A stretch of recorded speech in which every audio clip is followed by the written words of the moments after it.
যতগুলা মির্জাফর চরিত্র বাংলাদেশের ইতিহাসে ছিল, মির্জাফর, খন্দকার মুস্তাক থেকে শুরু করে, এদের মতো আরো একটা মির্জাফর বাংলাদেশের মানুষ 2026 সালের 8 আগস্ট দেখতে পেয়েছে আনুষ্ঠানিকভাবে। আচ্ছা, মির্জাফর কিংবা মুস্তাক এদের থেকে ডক্টর ইউনূস কোনো অংশে কম? আমি ব্যক্তিগতভাবে মনে করি মুস্তাক কিংবা মির্জাফর এরা কেউই ডক্টর ইউনূসকে ছাপিয়ে যেতে পারেনি, ছাড়িয়ে যেতে পারেনি। ডক্টর ইউনূস, মির্জাফর কিংবা মুস্তাক এদেরকে অতিক্রম করে গেছে। বাংলাদেশের স্বাধীনতা পরবর্তী ইতিহাসে ডক্টর ইউনূসের মতো 2 নাম্বার বদমাইশ, বেহায়া, জঘন্য মানসিকতার কোনো ব্যক্তি বাংলাদেশে আর দ্বিতীয় জন ছিল না, জন্ম নেয়নি, আর ভবিষ্যতেও জন্ম নেবে না। ডক্টর ইউনূস 2024 সালের 8 আগস্ট বাংলাদেশের অন্তর্বর্তীকালীন নামক সরকারের, অবৈধ সরকারের দায়িত্ব নেওয়ার পর বাংলাদেশে কি করে নাই, কোন অপকর্ম আছে যে ইউনূস ক্ষমতায় থাকাকালীন তার উপদেষ্টা পরিষদ এবং তথাকথিত জুলাই জঙ্গি উত্থানের যারা সমন্বয়কারী এরা করে নাই। সবার কথা বাদ দিলাম, ব্যক্তি ইউনূস কি কি সুযোগ সুবিধা নিয়েছে মোটামুটি আপনারা অনেকেই অবগত। গ্রামীণ ব্যাংকের 666 কোটি টাকা কর মওকুফ করেছেন। নিজের নামে যতগুলো মামলা ছিল সব মামলা প্রত্যাহার করে নিয়েছেন। গ্রামীণ বিশ্ববিদ্যালয়ের অনুমোদন নিয়েছেন, গ্রামীণ ওয়ালেট করেছেন, এমনকি আদম ব্যবসার দালালির জন্য এটার লাইসেন্স ডক্টর ইউনূস ক্ষমতায় থাকাকালীন নিয়েছেন। এইগুলা দৃশ্যমান। এই দৃশ্যমান সুযোগ সুবিধা নেওয়ার আড়ালে আরো যে কত কত সুযোগ সুবিধা ইউনূস নিয়েছে তার কোনো ইয়ত্তা নাই, তার কোনো শেষ নাই। অসংখ্য দুর্নীতির চিত্র এই মুহূর্তে বাংলাদেশের গণমাধ্যমগুলোতে ঘুরপাক খাচ্ছে, আমরা অনেক কিছু দেখতে পাচ্ছি। এই সুদখোর ইউনূস 2026-এর 12 ফেব্রুয়ারি যখন বাংলাদেশে একটা প্রহসনের নির্বাচন অনুষ্ঠিত হয়, এই নির্বাচনের কয়েক ঘন্টা পূর্বে মার্কিন যুক্তরাষ্ট্রের সাথে একটা অসম বাণিজ্যিক চুক্তি করে বাংলাদেশকে ফাঁদে ফেলে দিয়ে গেছে। পাশাপাশি ডক্টর ইউনূস নিজেকে ভিভিআইপি ঘোষণা করে রেখে গেছে, যাতে করে সে 1 বছর অর্থাৎ ক্ষমতা ছাড়ার 1 বছর ভিভিআইপি সুযোগ সুবিধা পায়, এসএসএফ এর প্রটোকল পায়। এই সুযোগ সুবিধা নেওয়ার জন্য নিজেকে নিজেই ভিভিআইপি ঘোষণা করে গেছে। পৃথিবীর ইতিহাসে এমন কোন সরকার প্রধান কিংবা রাষ্ট্রপ্রধান ছিল যে কিনা নিজেকে নিজে ক্ষমতা ছেড়ে দেওয়ার আগ মুহূর্তে ভিভিআইপি ঘোষণা করেছিল? দেখাতে পারবেন? মুস্তাক করেছিল? মির্জাফর করেছিল? করে নাই তো। সুদখোর ইউনূস এতটাই ধাপ্পাবাজ, এতটাই ধরিবাজ, এমন কোনো অপকর্ম নাই যেটা বাংলাদেশের সাথে করে নাই। এই ব্যক্তি বাংলাদেশকে কোনোদিনও ভালোবাসেনি, বাংলাদেশের প্রতি কোনোদিন তার দায়িত্ববোধ ছিল না, দায়বদ্ধতা ছিল না, যার কারণে এই ধরনের অপকর্ম করে গেছে অবিরত।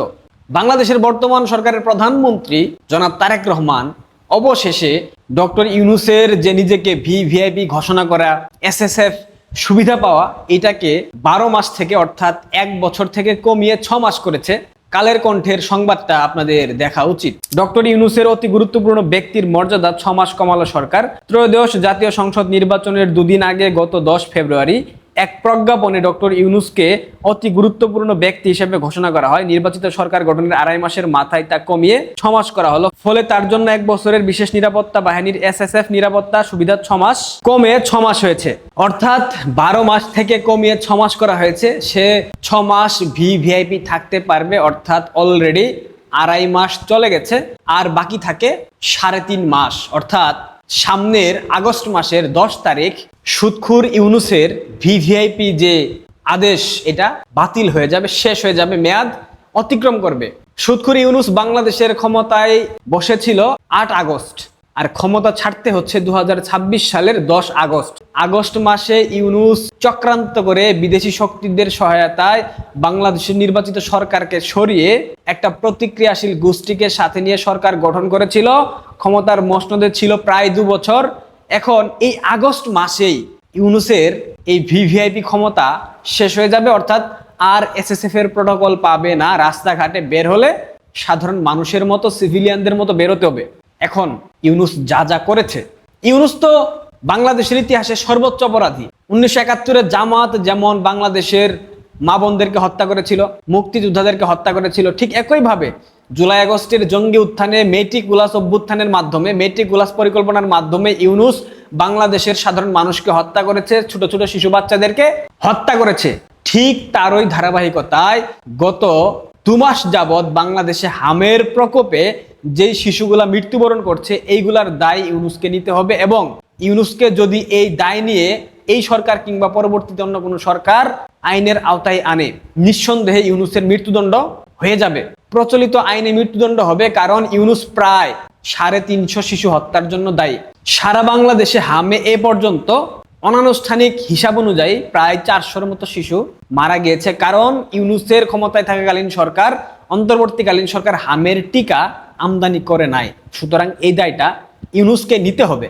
এখন বর্তমান সরকার ইউনূসের যে এই ভিভিআইপি আদেশ এটা বাতিল করলো, অর্থাৎ 6 মাস কমিয়ে আনলো, এখানে কি অন্য কোনো ঘটনা ঘটছে, নাকি বাংলাদেশের সকল বৃহৎ ইস্যুগুলাকে ধামাচাপা দেওয়ার জন্য জনাব তারেক রহমানের সরকার ইউনূসকে কাজে লাগিয়ে ইউনূসের বিষয়টা সামনে এনে বাকিগুলাকে ধামাচাপা দেওয়ার চেষ্টা করছে? ইউনূসের ইস্যুগুলাকে সামনে আনছে, ইউনূসকে সামনে আনছে, হতে পারে। অথবা বর্তমান সরকারের সাথে হয়তোবা ডিপ স্টেটের কোনো একটা সমঝোতা হয়েছে যে ইউনূসকে কোনোভাবে রক্ষা করতে পারছে না।